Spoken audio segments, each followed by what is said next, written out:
இந்த காலை வேளையிலே உங்களை வாழ்த்துகிறேன், ஆசீர்வதிக்கிறேன். எல்லா ஜெபத்துக்கு ஆயத்தமாக விசுவாசம் இருக்கிறேன்.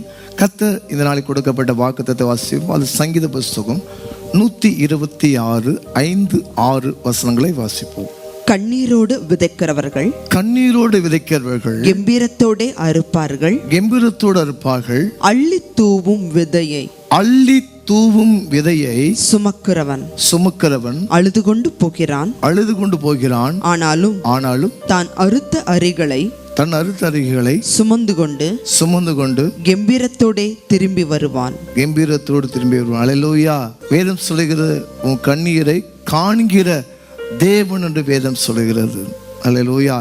இதில் நாங்கள் பார்க்கும்போது தன்னுடைய கண்ணீரோடு அவர் போய் விதைக்கிறார், அறுவடை செய்கிறார். ஆண்டவரே, எனக்கு எல்லாமே முடிஞ்சு போச்சு, இது கடைசி, என்னுடைய வீடு எல்லாம் விற்று நான் இந்த நிலத்தை நான் போய் நான் செய்ய போகிறேன்னு சொல்லி கர்த்தர் அந்த கண்ணீரை 100 மடங்கு ஆசீர்வதித்தார். அல்லேலூயா.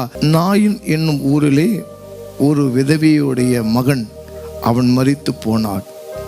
இயேசு கிறிஸ்துவும் சீசர்களும் திரளான கூட்டங்கள் அவங்க போய்கொண்டிருக்கும் போது ஊர்வலம் வந்து கொண்டிருந்தது. அது சாவு ஊர்வலம். அப்பொழுது இயேசு கேட்கிறாய், அங்கு என்ன ஒரு அழுகை குரல் கேட்கென்று சொன்னால், அவன் ஒரு மகன் இருந்தான், அவன் மடிந்து போய் தன்னுடைய கணவனில் அந்த மகன் இறந்து போயிட்டான்னு சொல்லி அங்கே போய் இயேசு பக்கத்தில் நின்றா. என்ன நடந்த சம்பவத்தை பார்ப்போம். லூக்கா சுவிசேஷம் 7ஆம் அதிகாரம் 13, 14, 15 வசனங்களை வாசிப்போம்.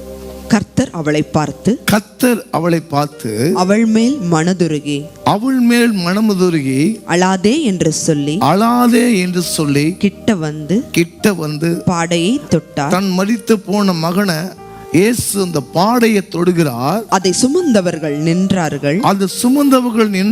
அப்பொழுது அவர் வாலிபனே எழுந்திரு என்று உனக்கு சொல்லுகிறேன் என்றார்.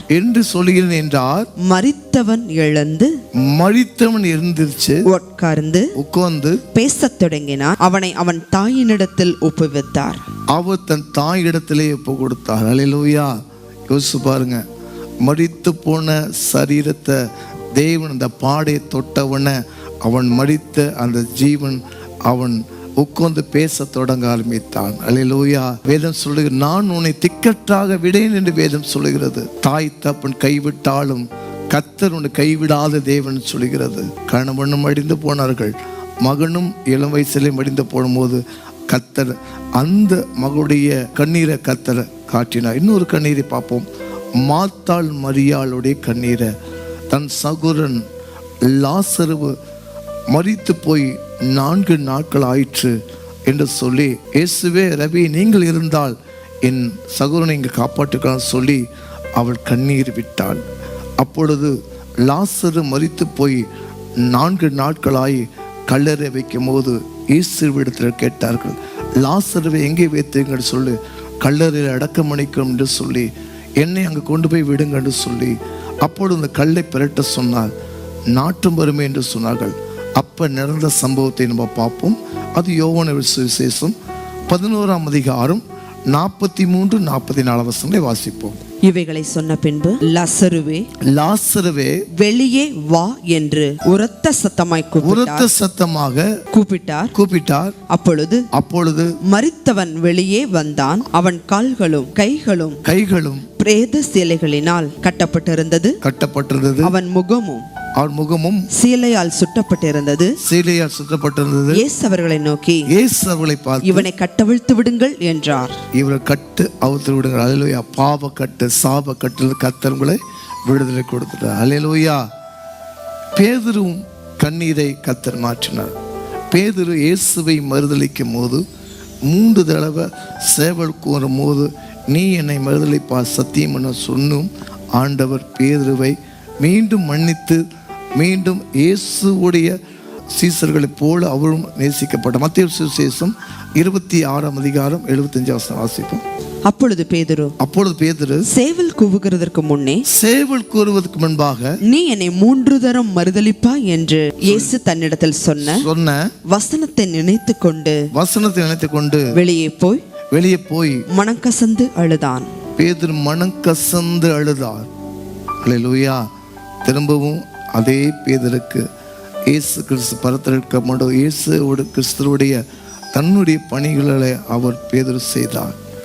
ஆனால் மீண்டும் அவர் பயந்து போய் பிறகு இயேசு கிறிஸ்து படத்தில் எடுக்கும் போது மீண்டும் அவர் முதலாக கர்த்தருடைய ஊழியத்தை சத்தியம் சொல்லும் போது முதல் பிரசங்கத்திலே கர்த்தர் 3000 ரட்சிக்கப்பட்டார்கள். அல்லேலூயா. இரண்டாவது பிரசங்கத்திலே கர்த்தர் 5000 பேர் ஞானஸ்நானம் பெற்றார்கள். அதுக்கப்புறம் பார்த்தீங்கன்னா ஒரு பிறவி சப்பானியாக வயிற்றில பிறந்தவனை கர்த்தர் ஒரு சுகமாக்குற வல்லமை பேதர் கர்த்தர் கொடுத்தார். அல்லேலூயா. எந்த மனுஷனும் எல்லாமே குறைவுள்ள மனுஷன்தான், ஆனால் குறைவுகளை கிறிஸ்து இயேசுவுக்குள் உங்கள் மகிமையினால் நிறைவேற்றி கத்த கொடுப்பா. கண்களபடி நம்ம செபிப்போம். அன்பு பரலோக பிதாவே, பஞ்ச காலத்திலே ஆண்டவர் எல்லாரும் யோசேப்பை பகைத்து ஆனால் விடுத்தார்கள். ஆனால் ஜெபத்தோடு ஆண்டவர் அந்த அறுவடை செய்யும்போது 100 திணியாக யோசேப்பு கத்தர ஆசீர்வாதத்தை கொடுத்திருப்பா. என் ஜனங்கள் ஒரு நாள் வெக்கப்பட்டு போக காத்து கொள்ளுங்கப்பா. இதோ கண்ணீரோட விதைக்கிறவன் கம்பீரத்தோடு அர்ப்பணிங்க சொன்ன கத்தர் என் பிள்ளைகளை ஆசீர்வாதத்தை காத்துக்கொள்ளும். இயேசுவின் நாமத்தில் நல்ல பிள்ளாவே ஆமென். நிச்சயமாக அழுகிற நீங்கள் நகைப்பீர்கள், நிச்சயமாக உங்கள் கண்ணீரை ஆழ்ந்த களைப்பாய் மாற்றி கொடுப்பா. God bless you. ஆமென்.